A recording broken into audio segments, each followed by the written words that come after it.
is clothed with majesty.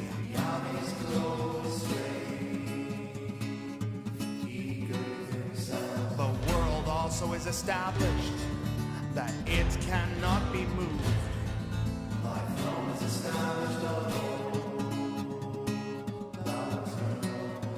The floods have lifted up, O Lord, the floods have lifted up their voice. The floods lift up their waves.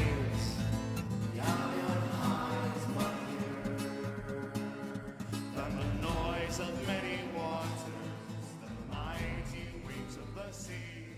Thy testimonies. All right, good morning. Welcome to Line by Line Bible Studies. We're continuing today in the book of Psalms, Psalm 69. We already went through it. We got through a good number of verses yesterday. Yeah, but in so doing, I realized we kind of blew past one point that, well, we didn't blow past it, but I didn't say all I should have said about it. For the zeal of thine house hath eaten me up. I mean, a lot of times I assume, when I say, oh, this is so, we can remember this from the time of Jesus. What I should say is this scripture they quoted when he was casting out the money changers. They remembered when it was written, the zeal of thine house hath eaten me up. And then he quoted a combination of scriptures, not from here, but that said, my house shall be a house of prayer, but you have made it a den of thieves. The zeal of thine house hath eaten me up. Of course, that is, they quoted that because they remember that as he's doing that, and that scripture came to mind. And also, you consider that's within days of him being crucified. All right, so let's read this. A Psalm of David. Save me, O God, for the waters are come in unto my soul. I sink in deep mire where there is no standing. I am come into deep waters where the floods overflow me. I am weary of my crying. My throat is dried. Mine eyes fail while I wait for my God. They that hate me without a cause are more than the hairs of mine head. They that would destroy me, being mine enemies wrongfully, are mighty. Then I restored that which I took not away. O God, thou knowest my foolishness, and my sins are not hid from thee. Let not them that wait on thee, O Lord of hosts, be ashamed for my sake. Let not those that seek thee be confounded for my sake, O God of Israel. Because for thy sake I have borne reproach. Shame hath covered my face. I am become a stranger unto my brethren, and an alien unto my mother's children. For the zeal of thine house hath eaten me up, and the reproaches of them that reproach thee are fallen upon me. When I wept and chastened my soul with fasting, that was to my reproach. I made sackcloth also my garment, and I became a proverb unto them. They that sit in the gate speak against me, and I was the song of the drunkards. But as for me, my prayer is unto thee, O Lord. In an acceptable time, O God, in the multitude of thy mercy hear me, in the truth of thy salvation. Deliver me out of the mire, and let me not sink. Let me be delivered from them that hate me, and out of the deep waters. Let not the water flood overflow me, neither let the deep swallow me up, and let not the pit shut her mouth upon me. Hear me, O Lord, for thy loving kindness is good. Turn unto me according to the multitude of thy tender mercies, and hide not thy face from thy servant, for I am in trouble. Hear me speedily. Draw nigh unto my soul, and redeem it. Deliver me because of mine enemies. Thou hast known my reproach, and my shame, and my dishonor. Mine adversaries are all before thee. Reproach hath broken my heart, and I am full of heaviness. And I looked for some to take pity, but there was none, and for comforters, but I found none. They gave me also gall for my meat, and in my thirst they gave me vinegar to drink. Let their table become a snare before them, and that which should have been for their welfare, let it become a trap. Let their eyes be darkened, that they see not, and make their loins continually to shake. Pour out thine indignation upon them, and let thy wrathful anger take hold of them. Let their habitation be desolate. Screen went black. And let none dwell in there, and will magnify him with thanksgiving. This also shall please the Lord better than an ox or a bullock that hath horns and hooves. The humble shall see this and be glad, and your heart shall live that seek God. For the Lord heareth the poor, and despiseth not his prisoners. Let the heaven and earth praise him, the seas and everything that moveth therein. For God will save Zion, and will build the cities of Jerusalem, that they may dwell there, and have it in possession. The seed also of his servants shall inherit it, and they that love his name shall dwell therein. To the chief musician. All right. It's a pity that going verse by verse, it can never capture it the way reading the whole thing is, but I'm so glad we started doing that. Because, I feel like just hearing it like that, I hope expands your understanding. Just having the emotion put into, likely emotion, obviously. Well, the Spirit guides us, right? All right, there were a few things. I didn't mention it because I should. Like I said, I always forget that, I always just assume, we got our, the same people who have studied every single study with me are always studying here. And, I want to make it useful far and wide. Sackcloth. We talked about it as being mourning. But, someone was like, what is sackcloth? I remember from the book of Revelation when I was like, it's sackcloth. I was like, is that really just cloth that they make a sack out of? Yeah, that's what it is. That's what it is. It's just low grade cloth. Now we still use kind of like, you've seen like burlap used for sacks, and cloth made for sacking was not the highest quality because it didn't have to be, against the skin. It was meant for just sacking. And so when people go into mourning, they would put on sackcloth, instead of nice clothes. They would say just enough to cover my body. Putting on the most, when I think of it, like when we used to have that cliche of, today maybe they call it a meme instead, but I think it was a cliche of the guy with the, he loses his shirt in business and he's got a barrel with like a couple of straps on it. And that's like the gag for someone who's lost everything. And I think that's what sackcloth is supposed to represent also. It's like, naked I came into the world, naked I'm going out. I just got a sack on me. You know what I mean? Just for modesty's sake and not to offend everybody else. But I don't have much respect for myself right now. You know what I mean? It's kind of saying I hold myself in low regard. I am low. Put a sack on me. So that's what sackcloth is all about. And the wearing of it, the wearing of sackcloth is a way of demonstrating, I don't care. I don't care about clothing. I only care about, what it is I'm mourning over or fasting over. It's a way of indicating a singleness of mind, a singleness of purpose, if you will. More often, though, of mind, though, because sackcloth is what goes with, is sitting in ashes, fasting, and, pouring out your heart before God. It's not something you wear to go off on a mission, per se, because that's a different spirit. You gird up your loins to go on a mission. You don't put sackcloth on like some sort of person who doesn't understand. You wear a wedding garment to the wedding, and you put on sackcloth for mourning. There's a down to the truth and understanding that. The idea of appropriateness, respect. It's like respect. We talk about fearing God, but it's like, it manifests itself in this absolute respect. We have to have respect for God. Now, we have much more than that.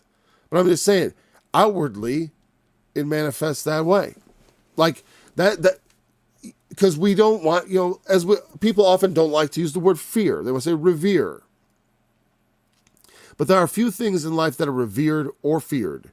We have fear, but that's often misplaced. And reverence, that people often reverence all kinds of things they shouldn't. but they kind of have an idea of what respect looks like. And when you disrespect God, that, what I'm saying is that offense is, it's down, it is upstream. I'm not sure if it's upstream or downstream from revere. I'm not sure. I think it's down. Wait, it's down. It's upstream. We don't fear God, we don't revere God, and we don't respect God. See, people have to, if you don't at the very least, it's a least thing. If they do not at the very least, that's when the danger begins. Christians are in danger. Though they fear God and they revere Him, they're in danger of not properly respecting. Because I'm saved, man. Hey, Dad. Yo, Dad. Respect. Especially if you're going astray, Because a respectful child will be tolerated even in their errors because they're respectful. And it's just another way of characterizing fear, honestly. It's another aspect of it. I'm not trying to put it in opposition or anything like that, so don't misunderstand my characterization on that front. Okay, and then we were, so he's calling, because we call on God to deliver us. We have enemies. We have troubles. David had real enemies, but when we have real enemies, and there are real enemies, you can always find real enemies. In the spirit, there's always real enemies. Sin is always a real enemy and always something we can fight against no matter what. You know what I mean? Like the enemy is always pounding on your doors, trying to get into your house and have its way with you. And so it's a nonstop battle on that front. If you crave excitement and, you want to pick up the gospel armor and the sword of the Lord and start fighting, you're welcome to do that right now, today. It's an ongoing battle. There are bigger battles to fight all the time that come along too. But there is don't despise small things. You got to practice on the little things. You have to, you want to deliver other people? Well, deliver yourself. Get that beam out of your eye. And then God, when you get in trouble that's too great for you, God will deliver you. And see, God helps us even in this. Here's the thing. We trust God to deliver us from the mire, right? So when He wants to train us with lesser things so that we'd be prepared to wade the mire, or so that we wouldn't get stupidly stuck in the mire and maybe just walk right over the ocean if we need to. Paul, go to South America, but just go straight. Just walk across the Gulf of Mexico. Just walk it. The sea will be calm. Just don't worry about it. Those things are possible. Why should I be sinking? As a Christian, I'm just saying, there's a higher thing here. Because you see it in the spirit, and David gets so bitter. You know what I mean? Jesus, as I was reading that, as David is just cursing them, essentially. Because he's basically, like I said, the imprecatory, he's saying, let their table be made a snare. He's saying, let all these bad things happen to them, God. Whereas Jesus said, Father, forgive them, for they know not what they do. Because Jesus had greater, and then you see David come around when he talks about, I will write you a song, man. Let me come up. He says, I'm saying this because I'm feeling so down. He knows it's like a bit too much. As far as this, that God does a lot for us. We want Him to just ruin everybody else for our sake. It's like Jonah wanting God to destroy Nineveh. You want me to just destroy all of them and all their cattle too?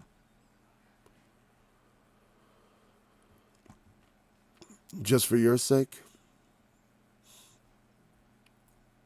Because the Lord Himself laid His life down for sinners. That's you and me, How many times have we broken His heart? Reproach hath broken my heart. You've had your heart broken, huh? Hear me, O Lord, for Thy loving kindness is good. It's good that God is loving and kind. We depend on that. We need God to turn unto us according to the multitude. He has a multitude of tender mercies. God, God is merciful. He is also just. He also in no way will acquit the wicked, as it says. Hold on a second.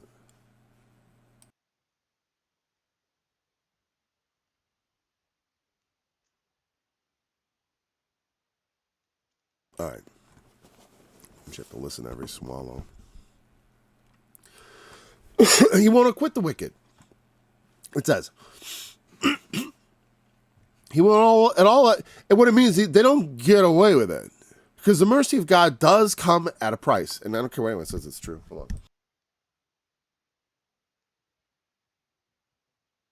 on. It comes at a price. You know? But, I didn't always have this. I know. I remember being a little guy looking back and seeing the blackness back there and being a little freaked out by it, the lack of, no memory. I tried to look back into my past and just realized it was just a big blank. You're 5 or 6, all of a sudden you start coming online, where you come into that self-conscious. I came pretty early too, actually. That's funny because it was more like 3, 4, I think. I know because I asked certain questions about life and death before we moved and I was not 4 when we moved. Or I was just turned 4, so it was right around my birthday. So whatever. Because I was asking about life and death and what this and that. And I remember trying to look back in my mind in our old house, which meant I was not at 4. Whatever. I don't know. Because I don't know what kids are thinking. Little kids. It's, like you're with them and you talk to them and they're so different and I don't know. But the point is, because we come online into this conscious state. Yeah, but my point was, I know that I was not always around. That this might, and here's the thing. People always, I don't take the people who have religious ideas that I was somewhere before that blank spot. I'm like, I don't know. I disagree, of course, but I don't even think it makes sense. Because in the resurrection, I want to remember having been here. Otherwise, what's the point of having been me? You know what I mean? I don't want to just have everything wiped clean and just... I guess maybe that's for the best of what I will become. You know what I mean? To forget the things that are past a bit. I don't know. Because it's going to be significantly different in the resurrection. And then, again, there's a lot of resurrection talk in this psalm. Anyways, but we think we possess our souls. They belong to God. And God, it's real, like we get to keep it forever. You know what I mean? And so, but the price of that is we exist with and in God forever. Because outside of God, you can't have that. And God is very particular about what he wants to go on in him. And not that we're in God like in that sense, but in the certain sense we are. We are in his world. We are in his presence. We are in his, well, and of course, as Christians, we are in him mystically in the body. Of course, there are ways in which, God, of course, is personal and can be located, but he is also everywhere and etc. I don't want to, I don't want to say anything particularly controversial because I don't know anything in that is, right? Anyways, so if we want to possess our souls, because the thing is, God's going to judge us fairly, and then he's going to take our souls away. We will not possess our souls. We will lose them. You will lose your soul. It'll be lost forever, and that's that. And of course, that's horrific, right? That's terrifying. And God does that because of our sin.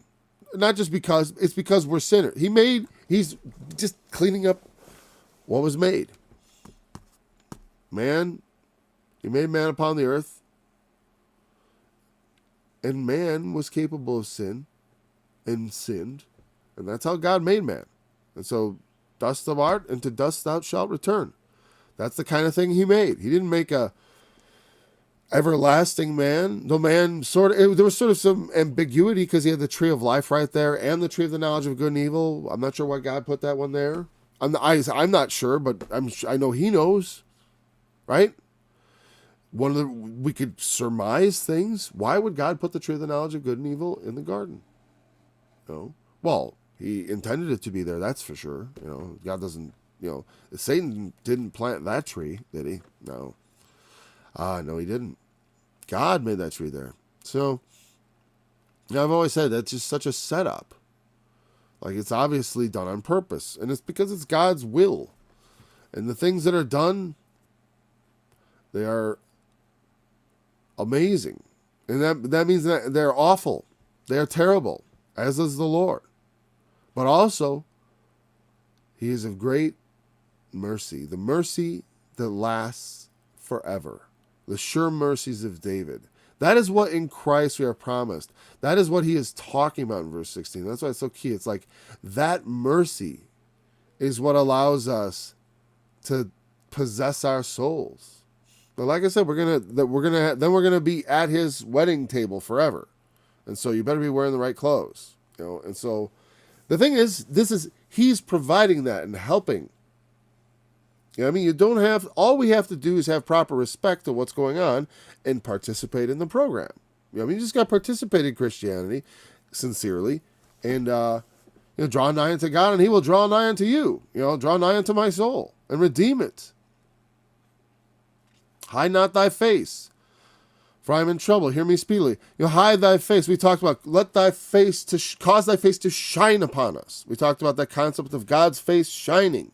But if he hides his face from us, he will not manifest. I'm thinking of two. There may be more than two. I'm thinking of two. One is, of course, he shows his face to you by being blessed. If you feel God is looking at you with kindness and with the sort of the sunshiny aspect of his nature directed at you as you're blessed and as you prosper. And you feel in it, and that's when, but also there are times, and the other one I was thinking of, I'm not going to belabor that. I was realizing I'm going to stumble over this. It's pretty easy to think of that. Then the other time would be like, when he literally, like when the moment of deliverance, not just like the sort of feeling like you're in the sunshine, but more like when the clouds break, I guess. Nah, I think I'm overthinking that. It's really just one thing. It's God's favor. It's God's, the kindness and mercy is tied to his face being turned. And I was characterized that God reigns on the just and the unjust. He causes the sun to shine on the just and the unjust. We all partake of a certain level of blessing from God at a baseline. And so God's mercy towards man is diffused in that way. A diffused form of mercy is on us all. And that the world goes on. The world could be struck by a meteor the size of,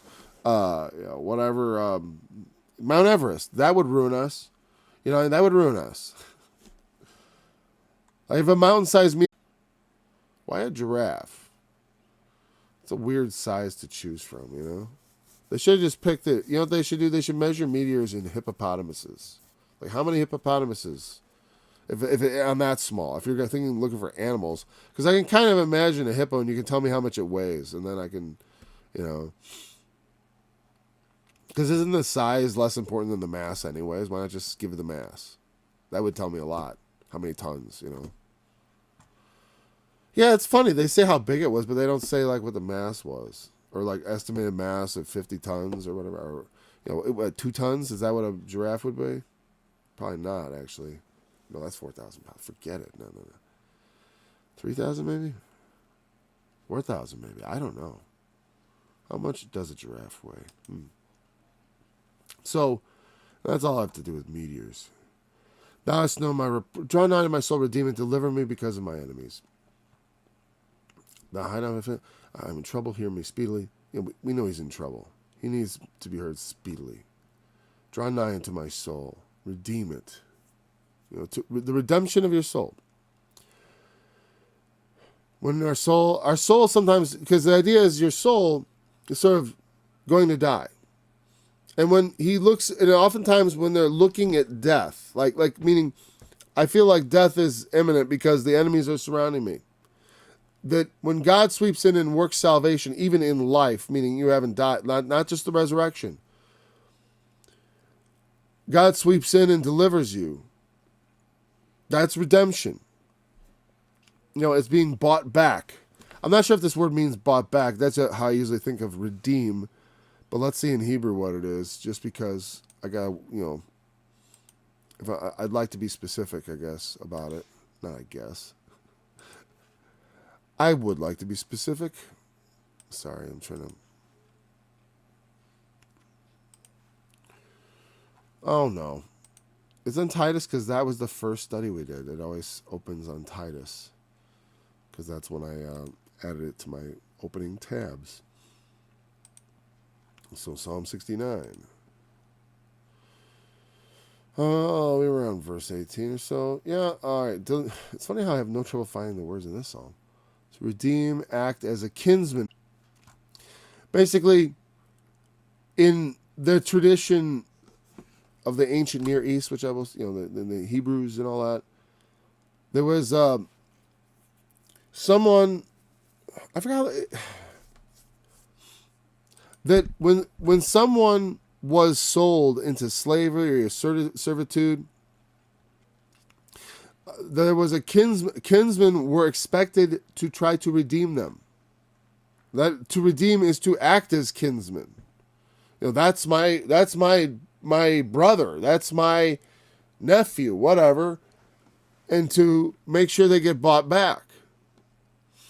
And in fact, if you look here at the New American Standard translation, they translated bought back at least once, buy back once.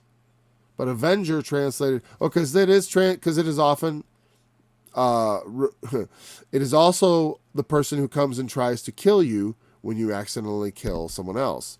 That's the person, that's the Avenger. I believe that's why they have it, because, let's see. It'll probably be right here on the right-hand side. Where is the Avenger?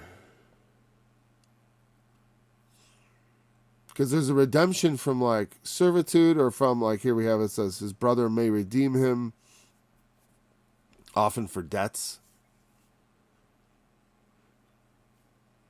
Yeah, and if he's not redeemed after so long, they go free, Redeem the field. See, it's also, here it's talking about fields and stuff, so it obviously means to buy back. It's used a lot, 105. Yeah, so the New American Standard only translates it Avenger a few times. But that refers to, like, the person, like, in the case of often where someone would be killed, a kinsman would come to revenge them. And especially, and what they had is they had certain cities where if someone, it was determined they had killed someone and it was accidental, there were cities of refuge where they were to be able to flee to, where they would be protected from the Avenger, from any Avenger that might show up. It's not, the Avenger wasn't like an institution that like people had to go. It was a thing. Even into the past couple centuries, they still had this kind of kinsman redemption, revenge cycle thing. I mean, it's still hardwired into a lot of people's cultural feelings. Maybe not so much in our country, but definitely as you go to more more traditional cultures. A primitive to redeem from Strong's Concordance according to the Oriental law of kinship. Oriental, they mean Strong was from 100 years ago or so, a little more than that, I think. And so when they say Oriental, they actually mean the ancient Near East. And that is actually the true Orients, I guess, or something. Like calling Chinese people Oriental is like calling them Arabs, I guess, or something. I don't know. Not Arabs, because Arabs actually is that's an ethnicity, isn't it? Whereas Oriental, I don't even know what Oriental means, to tell you the truth. I don't know what the word, I mean, because the only thing I can think of is orientation, and obviously the words are probably not related. To be next to kin, and as such to buy back a relative's property, marry his widow, etc. Yeah, in fact, the kinsman is technically the nearest kin. I should say that, the nearest kin. And that's how that worked. Yeah, I'm right. It was the nearest kin. And so a brother would be expected to buy back his brother, etc. So when it says to redeem my soul, he's saying act as kinsman. Act, like be my ultimate advocate. I'm being mistreated. Come and redeem me, buy me back, deliver me, but act as kinsman in that sense of the one who comes to revenge, the one who, whatever was being said about him in the midst of his fall from the courts of Saul. Because, he was the most celebrated general leader in Saul's army. And his being, though there's not a lot of detail, as far as and all this going on, but you can imagine that having fallen from that, it's like everyone's got knives out for him to please the king, both literally, and in their words. And these things hurt David because he, like I said, he loved his king. And also he honored him as the Lord's anointed. He felt that very deeply. And he would not lift a finger against him. Even when he had taken the proof to show Saul, when he cut off the corner of his robe, his heart was smitten about it. He didn't like doing that. And it was probably, proving himself. And even that part, it's just seems wrong. He'd never done anything. And so, but also, when he speaks of these things, he's been reproached, but there are, he's saying, I'm not flawless. My flaws and the things, my dishonorableness. He's not trying to hide behind a cloak of, I am absolutely perfect, but in the things for which I'm being persecuted, I'm perfect. He's not saying that here, but you get that in the thing. They, they that hate me, it's without a cause. It doesn't say exactly, what does it say?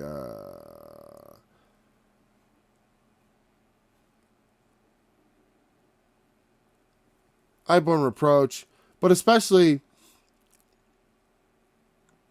I don't know. And this also, I got not build the temple.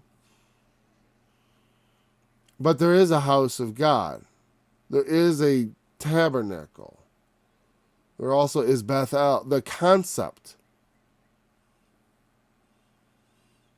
And the fact that he put that in the midst of his persecution, I don't know.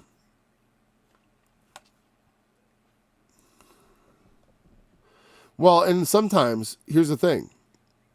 A lot of times when people, and I'm just going back to this verse because I'm thinking about David's reproaches, it's because they'll say, where's your God? They always reproach God about it. They always got to bring up God and mock you about God. And the thing is, I've had that happen to me where people try to do that. They try to get you to feel bad for being a Christian or something like that. You know what I mean? They think I should, or I'll be embarrassed or something. But it's it never works. I always make them really angry at that point. Because whenever they pull that card on me, I always pull the God send his power on me card. Because I'm well, here's why I believe. I was being able to say that. Because I'm that's why I believe. And then they usually say, I'm a bleep. Meaning, I'm just censoring it. I'm an a-hole, usually is what they say. Because they don't like that argument.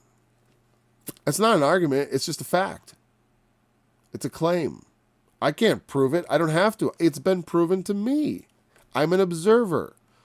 Repeat it. Other witnesses? No, I don't got any. Sorry. That was just, it's what do you do? I was in the Spirit on the Lord's Day. Was anyone else there? No. No. No one else was there, Lord. But the Lord spake to me. They listen. Actually reproach you for the sake of God. As you know, a lot of times, if you don't mention you're a Christian, you won't have much problems sometimes. Depends on, I think often online. Because, where I live, I never have any problems because I live in a very extremely conservative area. There are unconservative people around, but it's like the majority. It's like 80 or 90% conservative people, because, but in the city and stuff. But when you come into contact with those people online, they try to reproach anyways. It's like to them, they see it as reproach, but I see, the things they often they would reproach us for. I don't know. Oftentimes I see it as just not even legitimate. Because like, you Christians all believe this, or, like they just have all these presumptions and stuff. And so it's sort of, mostly I just feel like it's a pity that, it makes me think of the scripture in Ezekiel where it talks about the cattle going through the water and muddying up all the water for everybody else. Because I feel like so much muddying of the water has been done by the ministers of Satan, who are disguised as the ministers of righteousness, that, the world itself is almost hopeless. I mean, almost. There is hope, of course, for the Lord to save some out of it, but the world itself, of course, is hopeless. What am I talking? It's almost hopeless. The world is doomed. It's hopeless. The world is hopeless. You got to come out of the world. You remember how these things work, right? The world is doomed. In fact, yeah, that's without question. But that we should be saved out of it. We put our trust in Christ. And so sometimes we bear reproach by the world because the world is dead set on going to destruction. When you tell them, hey, don't do that. They're like, don't tell us what to do. You stupid Christian with your stupid morals and your stupid beliefs and your stupid God that nobody believes in anymore. Go away. Shut up. We don't want to hear from you.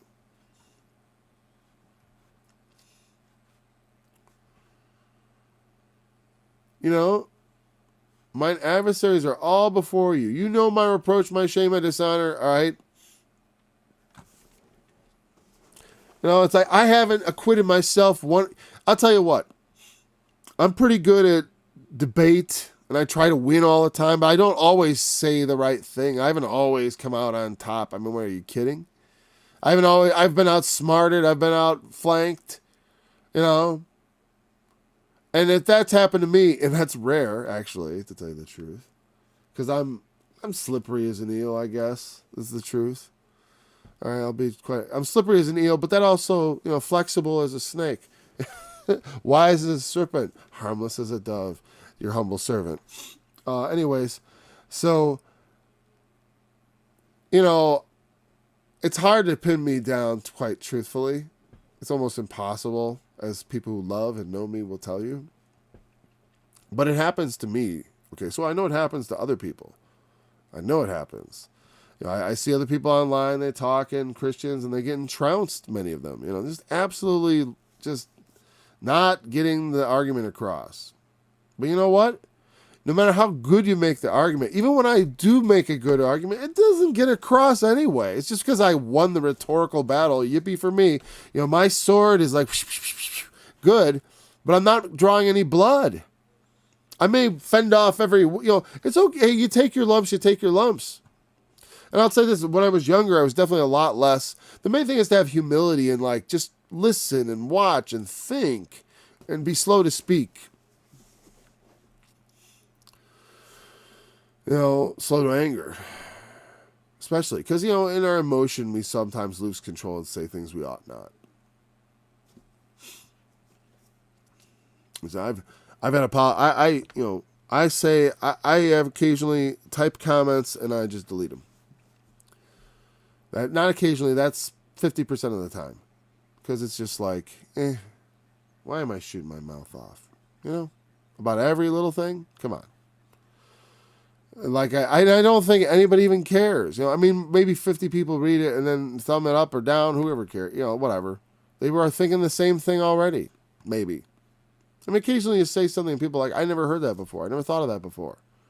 And that's cool, but it's like, That's not what I'm living for. You know, we've got to follow the Lord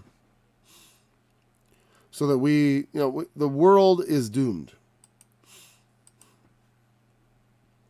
They may reproach. It is a heavy thing, but here's the thing. Look around. You're not going to see any pity for you from the world. The world will give you no pity. Because it doesn't. And what do I mean by that? I'm not saying people aren't going to have pity on you for your troubles. What I'm saying is this. And I'm going to have to go a little bit I'm going to have to use recent examples, which I do think are very pertinent. Because like I said, what happened during the pandemic is an excellent, low-level example of, when society starts behaving like it does in the book of Revelation. It was a cool thing to happen if we're anywhere near the end times, to have had, a little thing like that happen that gives us a taste of, okay, now to watch human behavior and see how easily they're manipulated. And the fact that they're being manipulated, and there are people with the money to manipulate them through the media and stuff, through owning it. Oh yes, that is in the cards, and that's what they're trying to do. I have no doubt of that. It was just not obvious, conspiracy. Some would like to conspire to put it all together, but it's not being done like that. It's just organically growing up. It's like the pandemic didn't require, police officers on every corner telling people to put masks on. Though some places did that insanely but where I live, for the most part, I saw 95+% compliance with masks, and I was able to walk around maskless and not be harassed generally. Cops got called on a couple people, because it's like if they tell me they want to call the cop, I know that the police can be at the end of it, so I'm always just fine. I respect their property rights, and make my way to the exit desk on until I get out of there. If they insist, that's how I was doing it, because I refuse to infantilize myself. It has to be you have to come up and confront me over it, if at all. And so for the most part, 99% of the time, I was going around maskless among all these masked people. And it wasn't hard, all right? Not hard here, because there was no enforcement. But people did it anyways, and that's what I'm saying. For me, that was kind of scary, because I knew, you didn't have to do this, but everyone was doing it anyways. I thought, I was sort of hey, if we all don't do it, who's going to make us do it? Because nobody's making me do it. You know what I mean? But, of course, the belief and the fear, of course, right? So they didn't look at it like I did. But the thing is, I know from science that there's a certain percentage of people that actually do know. Who realize early on, no, this is kind of a scam, this part of it especially.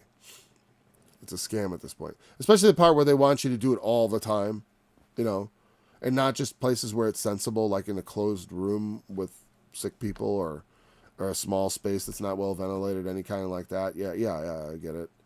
But the Walmart, come on. It's no. I never think when I get a cold, I never think I picked it up at Walmart. That doesn't happen. Not really. Not unless you get close to somebody. Anyways, but the reason I brought that up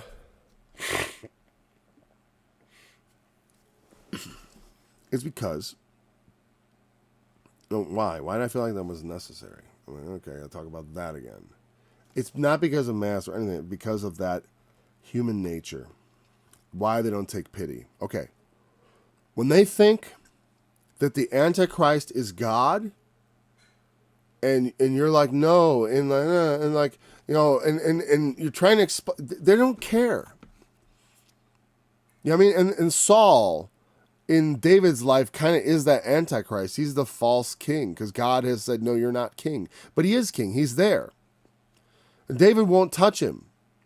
We don't make war on the beast with swords and tanks of steel and iron, or whatever, steel and copper, whatever. We use the sword of the Spirit.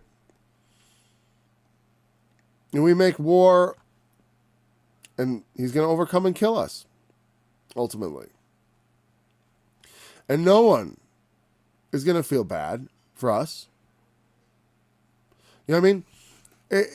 In some circles, like, and you look at the way people started feeling about people who were unvaccinated. They started feeling like they on the news, there were things where they were like, they should have medical treatment withheld from them if they get sick. Or that, there are all kinds of callous things said, and things said that were, that showed a certain amount of contempt for people who were unvaccinated. I don't really think of myself as unvaccinated because I had COVID-19. So I'm exposed. Once you've been exposed, whether through vaccine or through the virus, you're less likely to get killed by it if you should ever be exposed again. I mean, I think that's pretty sound. Less likely. I didn't say like immune or anything like that. I don't know. Because I don't know. There we go. But it all helps, sure. But once you get to a certain phase, there's no reason to look down on people. Now, I understand people who are afraid of it and not doing it. But the whole part about looking down on them, I don't think you have to be.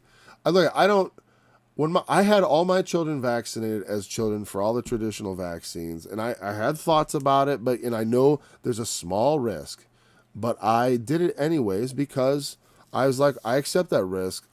It was me. I had it done to me, and I don't really have any problem with it at all.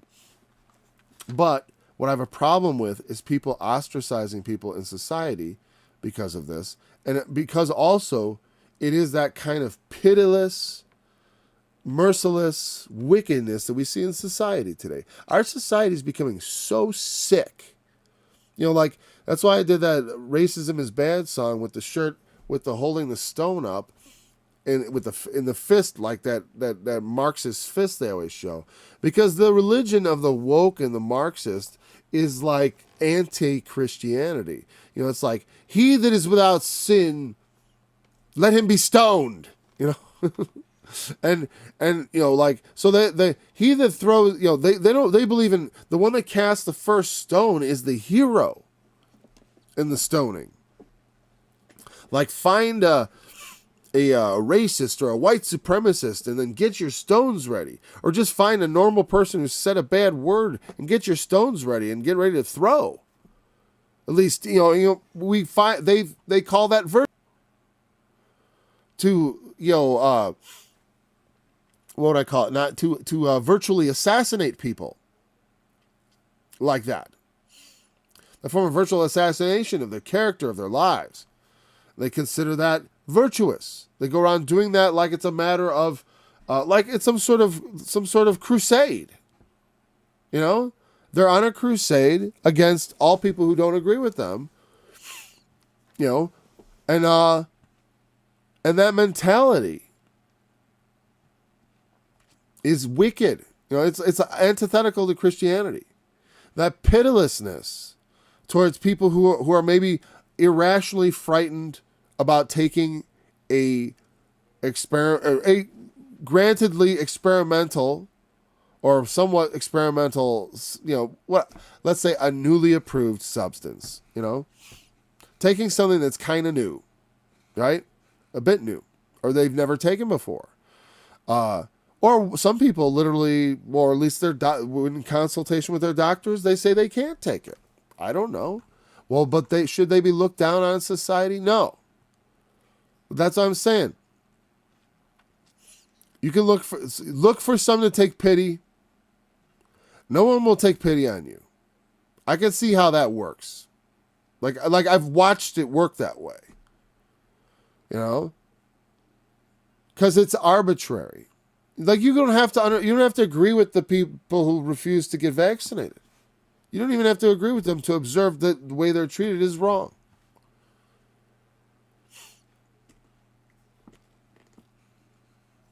People who are treated like outcasts from society because they won't follow along with a lemming-like response to what they're being told to do.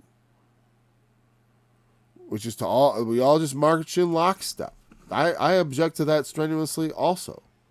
That's why at the beginning of the pandemic, I immediately, what are you talking about? And then as you watch, I'll tell you, watch that ship come into New York City And then realized that instead of putting them on the ship, he put them all in the nursing homes. Like, I watched that happen in real time. And it was a long time before anyone said he'd done anything wrong. And I from the first day, I'd know when he'd done wrong. You know? He cut off his nose to spite his face. Because just to spite Trump. Just to spite the president.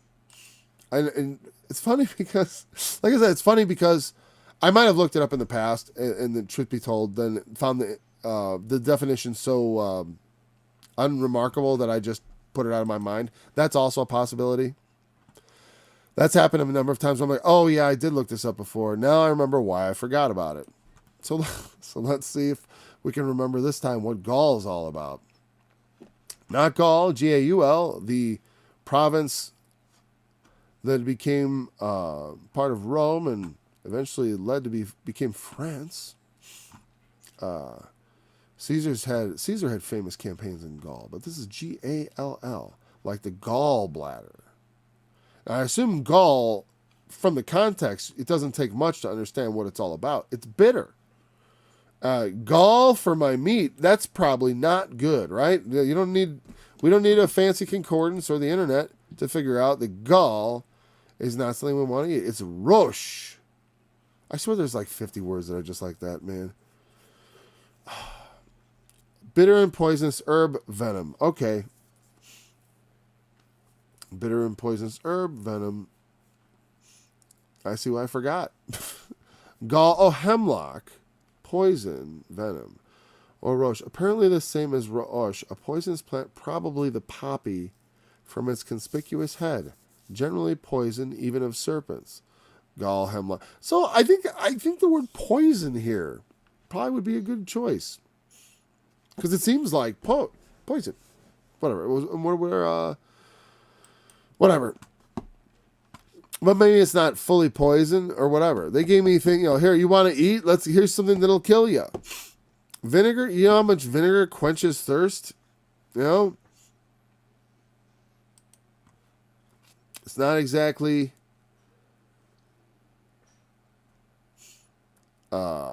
I believe though the mixture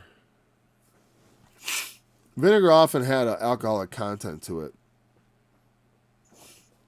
And just because it was just that's how I don't know, you get vinegar from wine. I'm not sure exactly how either are made. I had an opportunity, not an opportunity, but at one point I considered learning how to make wine or something, but I'm like, it's probably not a good idea. I mean, it's probably a good idea in some sense, but not a good idea for me, personally. All right. Reproach hath broken my heart, and I am full of heaviness, and I looked for some to take pity, but there was none for comforters, but I found none. When you don't do what they all want, they're going to reproach you. When you're not with the club anymore, you're not part of Saul's retinue anymore. Now all of a sudden it's all coming down on you. You were the most popular boy. Now you're the least popular boy. Yes, sirree. Gall for my meat, and the thirst they give me vinegar to drink. I wonder if that isn't a bit of for David, actually symbolic of something. If just, because eating and drinking is a metaphor for aspects of life. I remember someone talking about, years ago, I remember some guys, he was saying what I admire about you conservatives is you eat this stuff for breakfast. I mean, you get up really believing in this stuff. Okay. And so in a sense, like Jesus, and that through that, it's like they say it's a bitter pill to swallow, right? Now Christ literally, they gave him vinegar. Now David, in as a prophet, spake this of Christ, but as a man, he experienced it, I think, as a metaphor, which is kind of interesting because he would write a metaphor for basically for being handed the wrong end, the bad end of the stick by life and by men, treating him so poorly, That's what it's about. They treat me, and he uses a metaphor, but then in Christ it becomes a literal truth that as he sits there, they literally give him, because it's such a bitter thing. And it's a bitter meal in a snare before them. And that which should have been for their welfare, let it become a trap. That was true. Jesus did say, Father, forgive them for they know not what they do. But that he was speaking of the Romans in some sense then. I don't know if he meant that all around, or if that gets truly applied. If that's not just the righteous thing to say, because sometimes I do believe Jesus modeled righteous behavior. Just like when he prayed in Gethsemane, not as I will, Lord, as thou wilt. Because he didn't feel particularly like getting crucified, Sometimes I don't feel particularly like getting up in the morning, It's like, and God did not feel particularly in Christ, in the Son. God and the Son did not feel particularly like being crucified. He did not relish the thought. And so he prayed the Father earnestly, with tears, or with sweating great drops of blood, not tears, sweating in anguish. It says in anguish. Jesus did weep at one point, but it does not say there that he did. But anyways, not crying, but more of just the pressure, man. That would be high pressure, very stressful moment, knowing about to go into the crucifixion. Any chance of like backing out is sort of evaporating. The men are coming. They're on their way. He knows this. He's sitting there praying, waiting. The disciples have fallen asleep. He could just walk away. Pray that you enter not into temptation. You couldn't watch with me and pray a bit so I could have someone here watching me while I pray? Nobody stayed anyways. I've had those moments where I was like, I wanted someone to help me, but help me and sustain me alone. And that's all we really need sometimes. Sometimes, because God ultimately wants us to trust him and him alone. It's like the other people I trust in my life, I trust because of God and because of their relationship with God. My trust for them is it's entirely dependent on my trust for the Lord.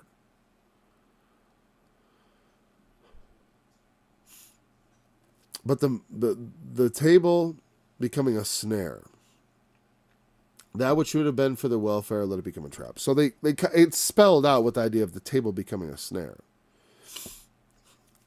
And this is much as he felt his, like he was being reproached, right? And sometimes Christ, like as he says, for what really could be seen as like, what were you repaying me for? It's because you make yourself God. I'm not making myself anything. Just doing the works the Father gave me. What should have been for their benefit was a trap. The stone which the builders rejected has become the head of the corner. Man shall not live by bread alone, but by every word that proceedeth out of the mouth of God. There they were. Their table was the table of the temple, the tables of the money changers, which Jesus overturned in many ways. That was their table, their money. But also the temple. The temple itself was a trap. They're overly concerned with the temple and their place, and they're not really concerned with the righteousness of God. They were so concerned with preserving their place, preserving their temple, preserving their way of life, preserving, without being mindful of him that built it. Not truly mindful of the righteousness which God demanded.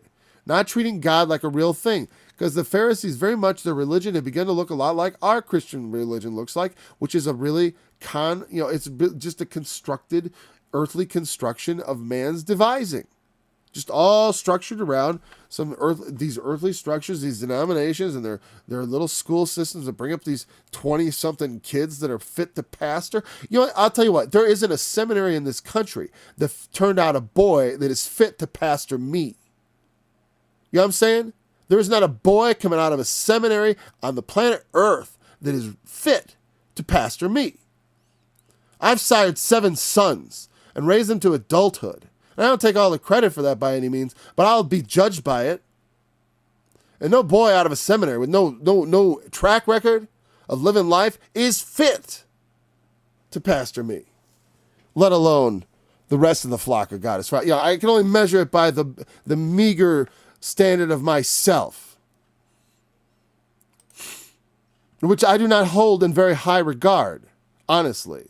But I know where I stand, at least in the measure of all things.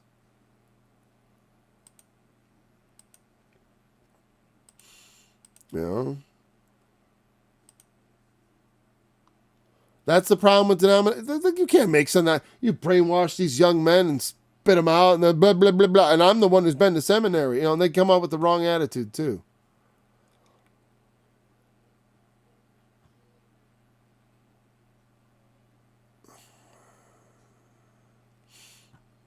And that's not reflective. The funny thing is, I have no personal experience with young pastors. All the pastors I've ever encountered, I thought they were older with adult children. So, I've never been part of a church with a young pastor. I was once. I never felt it was right. Like here they are with their baby. It's like, you haven't proven yourself yet. It's not that you may not be a great person and really smart and upright and moral. You haven't proven yourself yet. It's premature. You're not fit.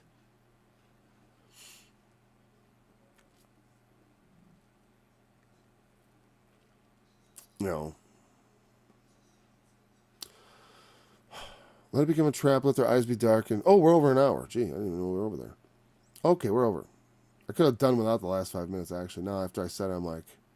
And I said it in my own humility. I don't consider myself like some big deal. I think there are plenty of people fit to pastor me, but just not a 20-year-old out of a seminary. Get it? I've always said that there are a lot of people I admire. But... And I'm just a lay teacher. But they're not... But the 20-something, they're not fit. They're not ready. The problem is they should under pastor or something for 20 years and then like apprentice. You know what I mean?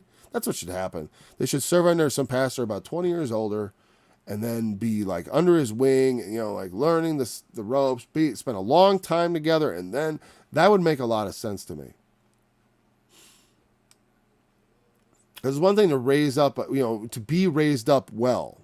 If they're them and talking to them and whatever. But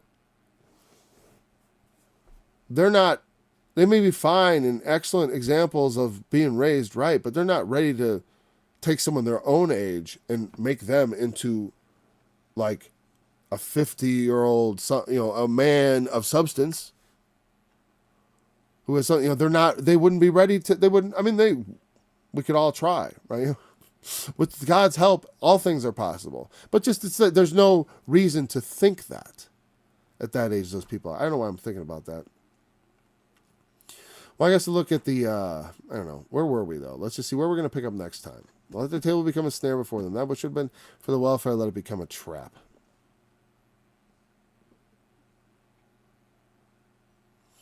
Well, we're just going to, I said, if the, because he came, he often said this in his ministry. It's like, because I came and said these things, now, and because you've been warned, because you say, well, we see, and now your sin is confirmed, essentially.